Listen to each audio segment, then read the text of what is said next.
दोस्तों, ऐसा कोई घर नहीं बचा है जिस घर में कोई ना परेशानी ना हो। लेकिन कुछ घर वाले ऐसे होते हैं कि अपनी परेशानी को दूर करने के लिए अफवाह बैठकर राय मचार ज़रूर करते हैं। लेकिन कुछ उस परिवार में ऐसे सदस्य होते हैं जो बिना किसी नासमझी के एक साधारण रास्ता चुन लेते हैं, जिसकी वजह से वह कई लोगों की ज़िंदगी को भी तबाह कर जाते हैं। आज की घटना में सेम कुछ ऐसे ही होता है। अब एक दुल्हन होती है, एकदम नई नई होती है। अपनी ज़िंदगी के संवारने के लिए वह सपने बुनकर अपने ससुराल पहुंचती है। लेकिन ससुराल पहुंचने के कुछ दिन बाद उसके पति की निर्मम तरीके से अब हत्या हो जाती है। लेकिन गांव वाले जब सच्चाई सुनते हैं कि आखिर उसके पति का हत्यारा कौन था, तो आखिर करने वाला कारण क्यों बना, तो लोगों के सामने एक ऐसी बात आ जाती है कि सुनकर लोग हैरान और परेशान भी हो जाते हैं। आखिर क्या था इस घटना में, इस घटना में क्या हुआ, इस घटना की आप पूरी तह तक सच्चाई जानने के लिए इस वीडियो को आज आप लास्ट तक जरूर देखिएगा। नमस्कार दोस्तों, मैं प्रदीप कुमार आपको इस टेढ़ी बात चैनल पे मैं स्वागत करता हूं। दोस्तों आज की यह जो सच्ची घटना है, यह घटना सुनाने से पहले मैं आपसे एक छोटा सा रिक्वेस्ट करना चाहता हूं, क्योंकि आप अगर इस चैनल पर नए हो और पहली बार आए हुए हो तो एक बार जाकर अपने इन्हीं प्यारे हाथों से आप इस चैनल को लाइक और सब्सक्राइब और शेयर ज़रूर कर दें, ताकि आपकी वजह से इम्पोर्टेंट होने के नाते यह जो वीडियो है, यह वीडियो काफ़ी लोगों तक पहुँचाया जा सके। और साथ में एक बार आज अपने नाम का कमेंट है और अपने स्थान का कमेंट बॉक्स में ज़रूर डाल दीजिएगा, ताकि आपका नाम बड़े प्यारे लफ्ज़ों में कल की वीडियो में हम ले पाएँ। दोस्तों आज की जो सच्ची घटना है, यह घटना ठीक उत्तर प्रदेश और उत्तर प्रदेश में एक जाना माना धर्मनगरी पड़ता है, अब मथुरा भी उसी के अंतर्गत एक जाना माना अब राया कस्बा ही पड़ता है। मैं बात कर रहा हूँ ठीक 16 दिसंबर अब साल 2020 का ही। अब वही जैसे ही सुबह सुबह का टाइम होता है तो 9 बजे के आसपास के टाइम यमुना एक्सप्रेस जो होती है बड़ी तेज़ से आ रही होती है और तभी राय कस्बे में रुकती है। तो यमुना एक्सप्रेस से काफ़ी यात्री जो उतर जाते हैं, उतरने के बाद स्टेशन की ओर बढ़ते हैं, लेकिन उनकी जो नज़र होता है उसी रास्ते में एक झाड़ी होता है, वहाँ पड़ जाता है। तो देखते कि एक व्यक्ति पूरी तरह से खून से लथपथ और मृत अवस्था में पड़ा हुआ है। तुरंत वह व्यक्ति वहाँ चिल्ला कर लोगों को इकट्ठा कर लेते हैं। काफ़ी लोग इकट्ठा हो जाते, तब उसी में से एक व्यक्ति इस चीज़ की सूचना अपने नज़दीकी थाने अब राया में दे देता है। वहाँ के थाना प्रभारी सूरज प्रकाश शर्मा अब जैसे ही खबर पाते हैं तुरंत इस मामले को काफ़ी संज्ञान से लेते हैं। अपने दलबल टीम और मुंशी को खबर देकर तुरंत एक टीम लेकर पहुंच जाते हैं और ठीक वैसी जगह जहां पर घटना हुआ होता है। और घटना पर पहुंचते देखते कि सही में एक व्यक्ति मृत अवस्था में वहां खून से लथपथ अवस्था में पड़ा हुआ, जिसकी उम्र लगभग अब इधर 24 से 25 साल के आसपास होता है। लेकिन वहाँ से कुछ दूर पर एक पत्थर भी पड़ा होता है जो खून से लथपथ होता है।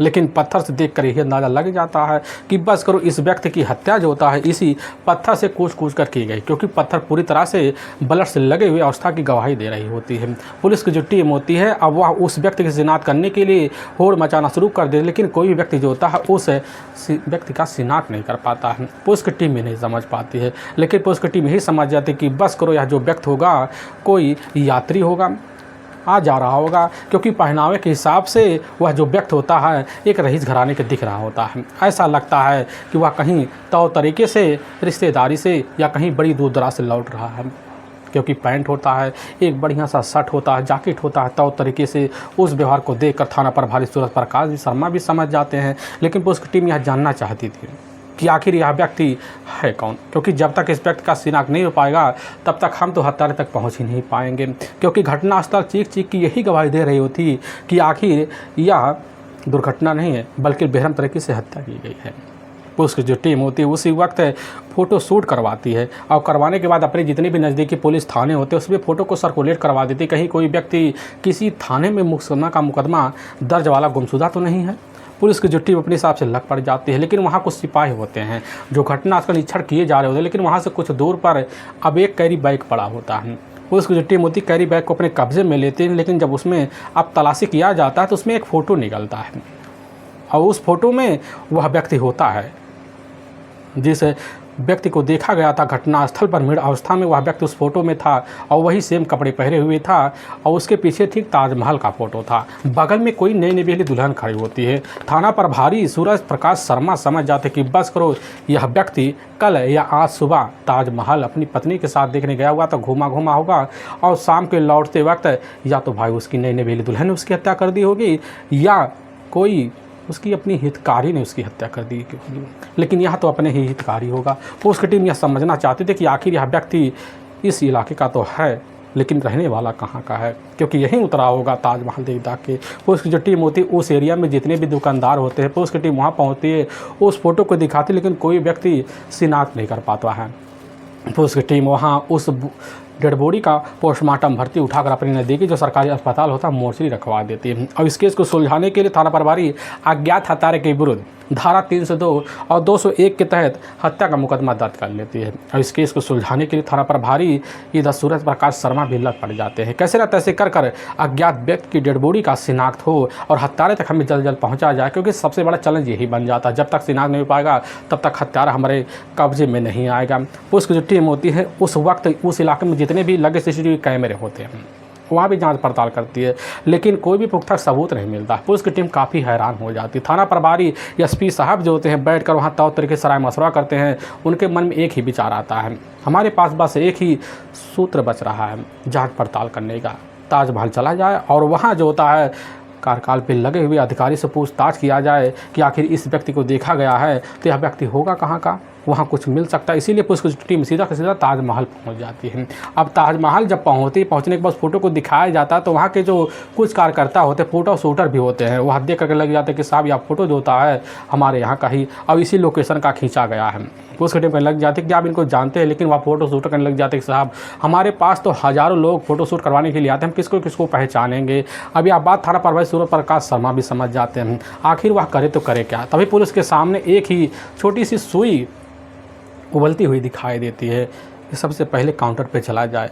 अब वहाँ टिकट काउंटर पर पता किया जाए, हो सकता है कोई व्यक्ति स्थिति पता चल जाए। और पुलिस की जो टीम होती है उसी की मदद लेती है।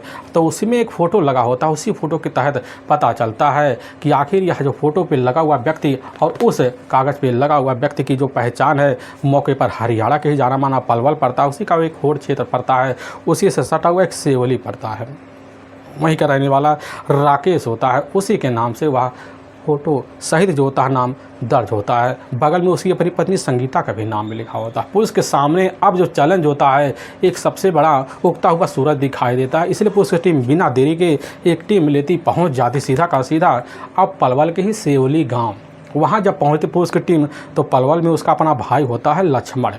पुलिस की टीम लक्ष्मण को एक फ़ोटो दिखाती तो लक्ष्मण जब फ़ोटो देखने लग जाता कि साहब यह जो फ़ोटो है यह फ़ोटो तो हमारे अपने भाई अब राकेश का है। अब बगल में खड़ी हुई साहब उसकी नई नवेली दुल्हन जिसकी शादी 29 जून को ही बड़े धूमधाम तरीके से हुआ था। और यह दोनों तो अभी यही 14 दिसंबर को ही अब घर से घूमने के लिए ताजमहल निकले हुए थे, वह भी बस पकड़ कर। लेकिन मामा के यहाँ दोपहर के टाइम बोलने की बात कह कर गए थे। पुलिस की टीम जब यह बात सुनती लक्ष्मण के द्वारा, पुलिस की टीम उसी पर लक्ष्मण को साथ लेती है और पहुंच जाती है अपने नज़दीकी जिले अस्पताल वहां मोर्चरी में। अब मोर्चरी में रखे हुए कुछ कपड़े होते, कुछ चप्पलें होते, डेड बॉडी को जब दिखा लक्ष्मण वहीं देखता है तो राकेश का नाम लेकर दहाड़े मार कर चिल्लाना शुरू कर देता है। पुलिस की टीम के दिल में थोड़ी तसल्ली होती है कि चलो अज्ञात डेड बॉडी का शिनाख्त तो हो गया जो राया कस्बे में मिला हुआ था। और पुलिस की जो टीम होती है वहाँ पर खड़े लक्ष्मण से कुछ अहम जानकारी लेती, दुश्मनी के बारे में पूछताछ करती। लक्ष्मण इनकार कर जाता है। इनकार करने के बाद भी पुलिस को यकीन हो पाता है कि बस करो, अब जो होता है हमारा बस एक ही मकसद है, कैसे ना तैसे कर राकेश की अब जो अपनी पत्नी होती है संगीता को ढूंढा जाए, क्योंकि संगीता का तो अता पता नहीं चल रहा। क्योंकि संगीता अपने पति राकेश के साथ ताजमहल के लिए घूमने के लिए निकली हुई थी, लेकिन उसका जो होता है अता पता कैसे नहीं चल पा रहा है। और पुलिस की जो टीम होती है यही पता पाती है कि राकेश के परिवार में उसकी जो अपनी पत्नी होती है संगीता के ही रिश्ते वाले भी रायपुर में रहते हैं और साथ में इधर उसके अपने मामा राकेश के भरतपुर जो गेट होता है मथुरा के वहाँ रहते हैं। पुलिस की टीम पता पाती है तो वहाँ जाती है तो वहाँ भी संगीता का पता नहीं चलता है। अब इसीलिए सबसे पहले जो था पुलिस की टीम राकेश के और इधर संगीता के मोबाइल नंबर को ट्रेस पे डाल देती है, लोकेशन ट्रेस करती है, उसके बारे में जानकारी लेती है। CDR डिटेल जब संगीता के मोबाइल नंबर का निकल के आता है तो पता चलता है कि संगीता के मोबाइल में एक अनजान नंबर होता है जो घटना के 14 दिसंबर, 15 दिसंबर, 16 दिसंबर और यहाँ तक कई महीनों से लगातार उस नंबर पर संगीता का संपर्क सदा हुआ था। पुलिस की जिन पता पाती उस नंबर के बाद पता चलता वह नंबर किसी और का नहीं होता, वकील संगीता के ही मायके का रहने वाला जो गुरेला गांव पड़ता है वहीं का अनीस का होता है। और अनीस के मोबाइल के द्वारा 16 दिसंबर को ही इधर कई बार कॉल किए होते संगीता के। और पुलिस की टीम जब अनीस के मोबाइल नंबर का ट्रेस लोकेशन मारती है तो पता चलता है अनीस और इधर संगीता के मोबाइल का जो लोकेशन होता है एक साथ अलीगढ़ और मथुरा के ही बॉर्डर पे दिखा रहा होता। पुलिस की टीम उसी वक्त लोकेशन के तहत पहुंचती, छापा मारती, अलीगढ़ बॉर्डर पे ही अब दोनों को अपने कब्जे में लिया जाता, लेकर थाने पहुंचाया जाता है। अब बिना किसी हिला हवाली के संगीता और इधर अनीस दोनों मिलकर राकेश की हत्या का जुर्म कबूल कर लेते हैं। लेकिन जो सच्चाई खुद मिलकर इधर संगीता और अनीस रखते हैं, इसे सुनकर लोगों का जो कलेजा होता है पूरी तरह से मुँह को आ भी जाता है। असल में उसी मथुरा के इलाके से लगा हुआ एक खुला गाँव पड़ता है। अब उसी गाँव के रहने वाले चंद्रभान अब ठाकुर जी होते हैं। उनके परिवार में टोटल 4 बच्चे होते हैं, जिसमें उनकी एक बड़ी बेटी होती है संगीता। अब संगीता के टोटल 2 भाई छोटे होते हैं और एक बहन भी होती है। लेकिन संगीता बड़े होने के नाते घर की जिम्मेदारी को बेखूब तरीके से समझती है। लेकिन संगीता अपनी खूबसूरती को जब देखती है बचपन में तो उसके मन में एक बड़ा ही ख्याल आता है कि अपनी खूबसूरती तो चार चाँद पर है, क्यों ना इसका फ़ायदा उठाए। जिसका संगीता अब काफ़ी लोगों के इर्द गिर्द खुद मंडराने के लिए नज़र मारना शुरू कर देती है। और जब मारने लग जाती अपने अहमियत को समझती है, खूबसूरती के भाव को समझती है, जिसकी वजह से अब खुद लड़कों को भाव देना शुरू कर देती है। और इसी भी उसका कॉलेज बराबर आना जाना लगा तो इसकी मुलाकात जो होता है अपने ही गांव के रहने वाले अब जाकर अनीस से हो जाता है। अनीस ठहरा रिश्ते में उसका एक दूर का ही भाई होता है। लेकिन अनीस के साथ जो होता है बराबर अब संगीता का इधर आना जाना हो जाता, घूमना फिरना हो जाता है और बचपना साथ बीतने लगता, जिसकी वजह से ना जाने कब अनीस को भनक भी नहीं लग पाता कि संगीता पूरी तरह से जवानी की स्थिति पहुंच चुकी है। और लेकिन इसी बीच अनीस और संगीता दोनों की ऐसी दोस्ती चलती है कि दोनों के बीच जो होता है रिश्ते तार तार होते संबंध बन जाते हैं। अब यह सिलसिला जब चलता है दोनों को यकीन होता है कि हम दोनों बिरादरी तो हैं, हम दोनों की शादी भी हो सकती है। यही सब सोच संगीता और अनीस दोनों प्यार के पीके भरना शुरू कर देते हैं। दोनों जी तोड़ एक दूसरे के प्यार में पागल सा हो जाते हैं। और रिश्ते की जब शुरुआत होता है तो इसकी खबर जो होता है कैसे न तैसे करके चंद्रभान सिंह को लग जाता है। और जब लगता तो उसी समय हिल सा जाते हैं, तो उसी समय इतने परेशान हो जाते हैं। अपनी बेटी को समझाते हैं, रिश्ते की अहमियत को समझाते हैं कि बेटी रिश्ते में तुम्हारा जो होता है अनीस भाई लगता है और तुम्हारी शादी कतई उससे हो नहीं सकती। लेकिन संगीता अपने पिता चंद्रभान से यही बात जीत लगाकर कहना शुरू कर देती है कि पिताजी हमारी शादी अगर होगी तो सिर्फ अनीस से होगी, इसके अलावा किसी से नहीं होगी। अगर हो गई किसी से तो समझ लो हमारी ज़िंदगी नरक हो जाएगी। लेकिन इसी दबाव की वजह से चंद्रभान उस समय टूट तो जाते हैं, लेकिन उनके कानों में यही बात गूंजती है कि हमारी बेटी कहीं गलत कदम उठा ना जाए, रिश्ते तो बदनाम होंगे ही, कहीं हमारी ज़िंदगी पूरी तरह से तबाह ना हो जाए। चंद्रभान यही बात सोचकर इतना परेशान हो जाते हैं तो उसी वक्त रिश्ते की तलाशी करते हैं। और जब रिश्ते की तलाशी करते हैं तो तलाशी के बीच उनकी नज़र में ही उनके ही अपने ही एक पड़ोसी की बेटी होती है, जिसकी शादी जाकर ठीक जो होता है राकेश के ही अब छोटे भाई से हुआ था। उन्हीं का अपना ही एक बेटा होता है जिसका बराबर आना जाना होता है। तभी उन्हीं को पता चलता है कि आखिर जो होता है जाना माना एक राजस्थान का जिला पड़ता है पलवल, उसी के अंतर्गत एक और क्षेत्र पड़ता है, वहीं का एक गांव है सेवली। और वहीं का रहने वाला राकेश का बड़ा भाई होता है, जिसका बराबर जो होता है सेवली माना जाना होता है। और सेवली माने जाने की वजह से बड़ी जल्दी जो होता है गौरौला गाँव में चंद्रपाल से मुलाकात जब होता है, चंद्रपाल जो होते हैं बड़ी जल्दी अब राकेश के भाई से मुलाकात है। राकेश उसी समय अपने भाई को इशारा मार देता है और चंद्रपाल जो होते बड़ी जल्दी जाकर देखने के राकेश का करते हैं। और करने के बाद इसकी खबर संगीता को जब लगता है, संगीता उस समय अपने पिता के सामने जिद लगाकर बैठ जाती है। लेकिन चंद्रपाल सहरे अपने बेटी की बात को अहमियत ना देते हुए बड़ी जल्दी अपनी बेटी के लिए रिश्ते में इधर अब संगीत लाना शुरू कर देते हैं। और बड़ी जल्दी जो होता संगीता की जो शादी होता है जाकर अब राकेश के साथ धूमधाम से 29 जून को हो जाता है।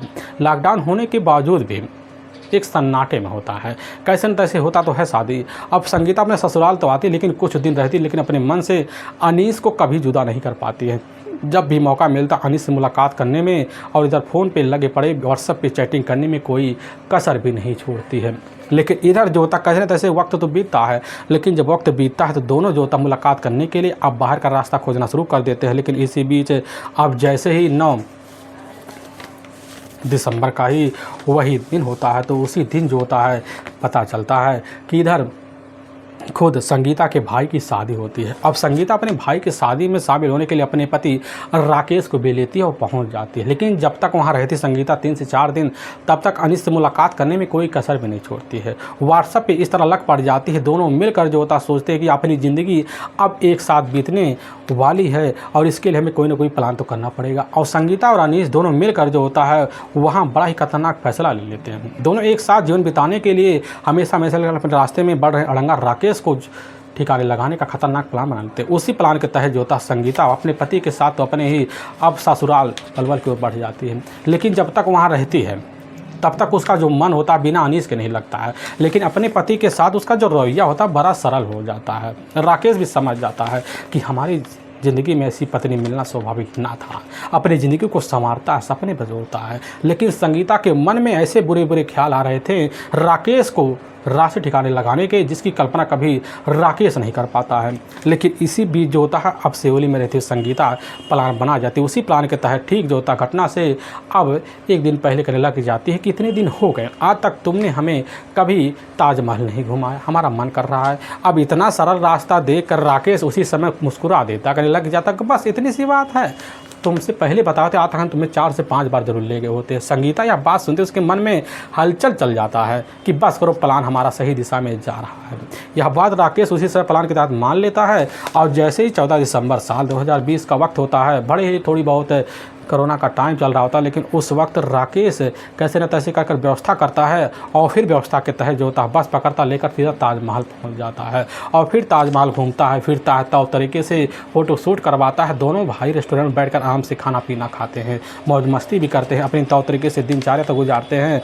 और जैसे ही अब इधर रात का टाइम होता है, रात के टाइम में दोनों प्लान बनाते हैं कि अब जो होता हमें चलकर अपने मामा के यहाँ कुछ टाइम करना चाहिए, जिसकी वजह से बड़ी जल्दी जो होता है अब यह बात मान लेती है, क्योंकि वह समझती थी संगीता कि हमें करना क्या है। क्योंकि इधर जो होता है खुद राकेश के जो अपने मामा होते हैं मौके पर जो भरतपुर गेट पड़ता है, मथुरा जाने वाले रास्ते पर रहते हैं, और वही बात कहता है कि चलो अपने मामा के यहाँ चलना चाहिए। इस बात की सूचना जो होता है राकेश अपने बड़े भाई लक्ष्मण को दे चुका होता है कि हम मामा के यहाँ जा रहे हैं, और लक्ष्मण को यह बात पता होता है। लेकिन जैसे निकलते थे उधर संगीता यही बात कहती, सुबह के टाइम में जैसे 15 दिसंबर का वक्त होता है, कहती कि ना वहाँ हमें नहीं चलना है, हमें जो होता है अब इसी समय कैसे ना तैसे कर राया चलना है, क्योंकि हमारे वहाँ मौसी का घर पड़ता है और हमारी मौसी तुम्हारे साथ है, बुला रहे हैं, हम दोनों को एक साथ देखना चाहते हैं। लेकिन मीठी मीठी बातों में राकेश भी आ जाता है, लेकिन वह नहीं समझता कि इधर संगीता का कोई अलग है नया हथकंडा चल रहा है।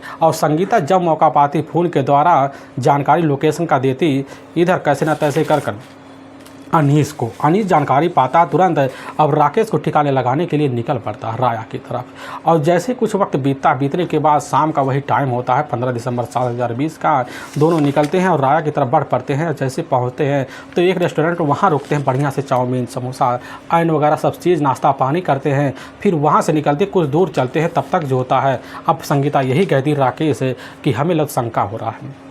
अब राकेश सोचता है यहाँ तो हाईवे, यहाँ तो होगा नहीं, इसीलिए अपनी पत्नी को अपने साथ लेता है और खुद आगे आगे पीछे पीछे उसकी अपनी पत्नी संगीता आ जाती है। लेकिन जैसे ही जंगल में पहुँचते हैं तो एक पेड़ होता है, उसी पेड़ के नीचे अब अनीस छुपा होता है और मौका देखने के बाद एकाएक जो होता है इधर अनीस राकेश के ऊपर एक भारी भरकम पत्थर लेकर टूट पड़ता है, जिसकी वजह से हमेशा के लिए इस दुनिया को छोड़कर राकेश अब चल पड़ता है।